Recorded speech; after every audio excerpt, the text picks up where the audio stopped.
किसी और के धोखे में, जालसाजी में, मक्कारी में, अय्यारी में नहीं आने वाले। हमारा निशान पतंग छाप, हमारा निशान याद रहेगा।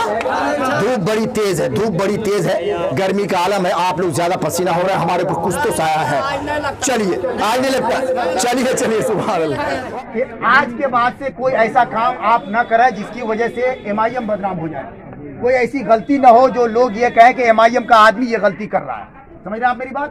इसी तरह से आज के बाद आपको बड़ों की इज्जत करना है, छोटों के ऊपर दस्ते शफकत रखना है, अपने माँ बाप की खिदमत करनी है, रास्ते का पत्थर हटाना है, अपने पड़ोसी का ख्याल रखना है। पड़ोस में चाहे कोई हो, हिंदू हो, मुस्लिम हो, सिख हो, ईसाई हो, सबका ख्याल रखना है। ठीक है। इसी जुल्म की आवाज को उठाने के लिए, इसी नाइंसाफी की आवाज को बुलंद करने के लिए, इसी मजलूमों का साथ देने के लिए, इसी वजह से हमारे बैरिस्टर असदुद्दीन ओवैसी ने आपको पैगाम दिया है, अगर जुल्म के खिलाफ लड़ना है तो मजलिस के साथ आ जाओ, अगर नाइंसाफी के साथ लड़ना है तो मजलिस के साथ आ जाओ, अगर आपके बच्चे को उज्जवल भविष्य चाहिए तो मजलिस के साथ आ जाओ, अगर अपने इलाके को आप उज्जवल बनाना चाहते हो तो मजलिस के साथ आ जाओ। इसलिए कि मजलिस का नारा विनाश का नहीं, कांग्रेस का नारा विनाश का नारा, भाजपा का नारा विनाश का नारा, नीतीश कुमार का नारा विनाश का नारा, लालू का नारा विनाश का नारा। हाँ हाँ, अगर कोई विकास का नारा है तो ओवैसी का नारा विकास का नारा, ओवैसी का नारा विकास का नारा है। इसीलिए मेरे प्यारे, आपको समझना होगा कि आपका विकास कौन कर रहा है और आपका विनाश कौन कर रहा है। जिस दिन आप समझ जाओगे कि हमारा विनाश कोई कर रहा है, उस दिन होशियार हो जाओगे। इसीलिए जरूरत इस बात की है कि आप MIM के साथ जुड़ जाइए, MIM की सदस्यता ले लीजिए, MIM की रुकनीयत हासिल कर लीजिए। सब के सब एक ही नारा बुलंद कीजिए, हम सब की आवाज MIM, हम सब के दिल की आवाज पतंग छाप, हम सब का रहनुमा बैरिस्टर असदुद्दीन ओवैसी, हम सब का शेर बिहार अख्तरुल ईमान। जरा जिंदाबाद का नारा लगा दीजिए। ये कि वोट MIM को दीजिए, वोट पतंग छाप को दीजिए।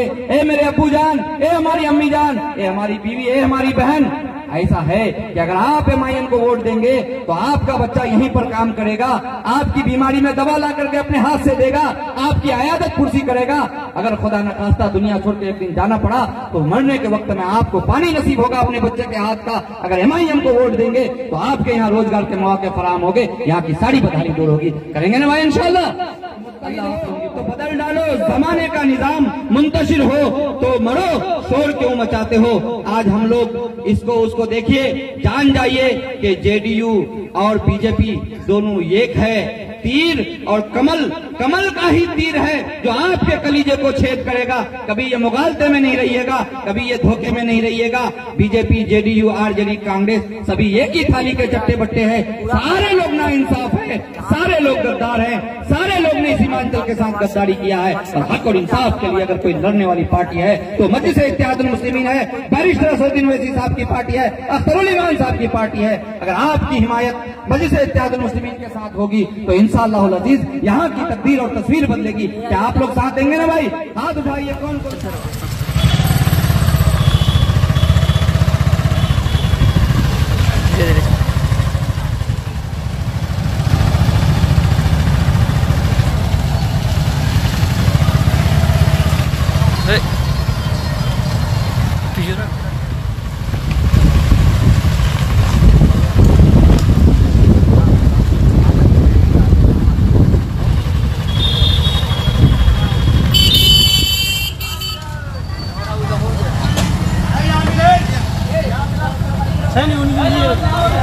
करने के लिए अगर लड़ाई लड़ना है, नाइंसाफी के खिलाफ लड़ाई लड़ना है तो बैरिस्टर असदुद्दीन ओवैसी साहब की क़यादत में, अख्तरुल ईमान साहब की क़यादत में, मजलिस इत्तेहादुल मुस्लिमीन की क़यादत में हमें सबको मुत्तहिद होना पड़ेगा और इस मुफलिसी, लाचारी, बेबसी के साथ लड़ना पड़ेगा। इंशाअल्लाह हम जीतेंगे और हमारे यहाँ की तकदीर और तस्वीर दोनों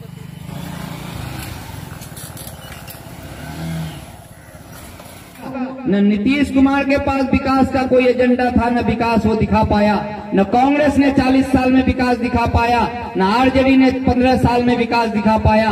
सब ढोंगियों ने मिलकर के एक ढोंगी गठबंधन बनाया, एक ठगबंधन बनाया और उस ठगबंधन बना करके हमारे यहाँ क्या दिखाया कि हम BJP के साथ लड़ाई लड़ेंगे। बीजेपी को हराने के लिए हमने महागठबंधन बनाया, लेकिन हकीकत कुछ और थी। उन्होंने अपने चेहरे पर विकास का जो नारा लगाया था उसमें फेलियर हो गया था, इसीलिए उन्होंने ये ठगबंधन बनाया और बीजेपी को निशाना बना करके, क्योंकि हमारा सीमांचल जो एरिया है वो मुस्लिम बहुल क्षेत्र है, मुसलमानों की अक्सरियत वाली इलाका है। इस इलाका को ठगने का एक ही काम है कि बीजेपी को सबसे बड़ा दुश्मन बना दो और यहाँ के लोगों का दिल जीत लो। फिर ठगबंधन में क्या हुआ कि नीतीश जी ये कहने लगे कि मैं मिट्टी में मिल जाऊंगा लेकिन बीजेपी में नहीं जाऊंगा। लेकिन जीत करके जब यहाँ से पटना सारे सीटों को जीत करके जब गया ठगबंधन के, तो फिर उन्होंने जो है बीजेपी के साथ गठबंधन बना करके हमारे वोटों को ठग करके पलटी मार गया। एमआईएम का साथ दिया और एमआईएम को सहयोग देने का, एमआईएम को मदद पहुंचाने का, एमआईएम की पार्टी से जुड़े रहने का, लोगों को एक करने का वादा किया। जो आप लोगों के साथ धोखा हुआ है, जालसाजी, फरेबकारी, मक्कारी और अय्यारी की गई है, आप लोग उसका बदला लेंगे, है ना। एक पैगाम मैं आप लोगों को देना चाहता हूं एमआईएम की जानिब से। आप लोग एमआईएम में शामिल होने की वजह से एक पैगाम जरूर याद रखिएगा। आज के बाद से कोई ऐसा काम आपकी जात से न होने पाए जिससे कोई भाई को तकलीफ पहुंचे, वो ये बोले कि एमआईएम का आदमी ऐसा करता है। एक बात। दूसरी बात, आज के बाद से आपको बड़ों की इज्जत करना है, छोटू के ऊपर दस्ते शफकत रखना है, माँ बाप की खिदमत करना है और अपने पड़ोसी का ख्याल रखना है। पड़ोसी में चाहे मुसलमान हो, हिंदू हो, सिख हो, ईसाई हो, पिछड़ा हो, चाहे जिस तबका से रखे वो ताल्लुक, उससे मतलब नहीं, पड़ोसी का ख्याल रखना है। बीमारों की इयादत करनी है। रास्ते पे चलना है, अगर कोई पत्थर नजर आए तो उसे हटा देना है। ऐसा नहीं कि हमारे प्रतिनिधि की तरह रास्ते में गड्ढा खोद दिया जाए ताकि कोई एक्सीडेंट हो जाए, ठीक है। आगे का काम, एक काम और करना है आपको। एक काम ये कि जैसे आप लोग जनाजे में जाते हैं, जनाजे में जाते हैं कि नहीं, कुछ लोग डर के मारे नहीं जाते हैं जनाजे में। जानते हैं वो क्या होता है? अरे आज जनाजे में जाएंगे, कल ही हमारा नंबर ना आ जाए। ऐसा होता है। तो मुसलमान खासतौर से क्या होता है, 8 की खाट की 360 की, समझ रहे हैं ना। यानी जनाजे में जाते हैं, 8 की मतलब जुमा जाते हैं और उसके बाद ईद बकरीद पढ़ के छुट्टी कर लेते हैं। हो गया, मैंने 4 तरफ से घेर दिया, है ना। ऐसा होता है।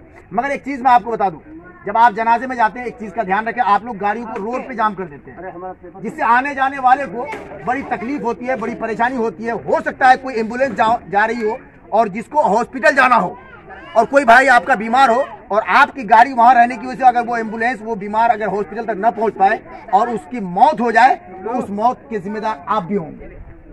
इसीलिए जब आप जनाजे में जाते हैं तो आप अपनी गाड़ी को रास्ता छोड़ के साइड में लगाएंगे।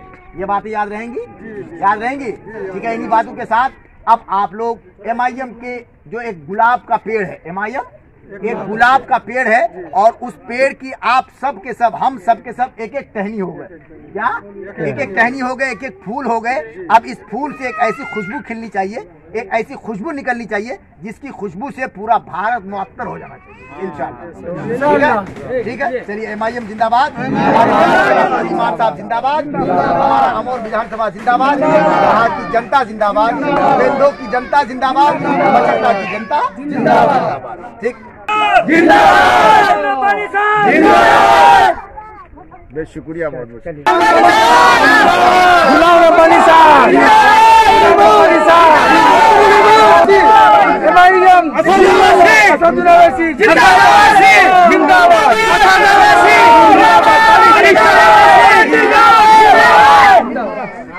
शमूलियत का शुक्रिया अदा करता हूँ और अल्लाह रब्बुल इज्जत से दुआ करता हूँ कि खुदावंद अकबर इस वक्त इस मिल्लत बड़ी मजलूम हो गई है।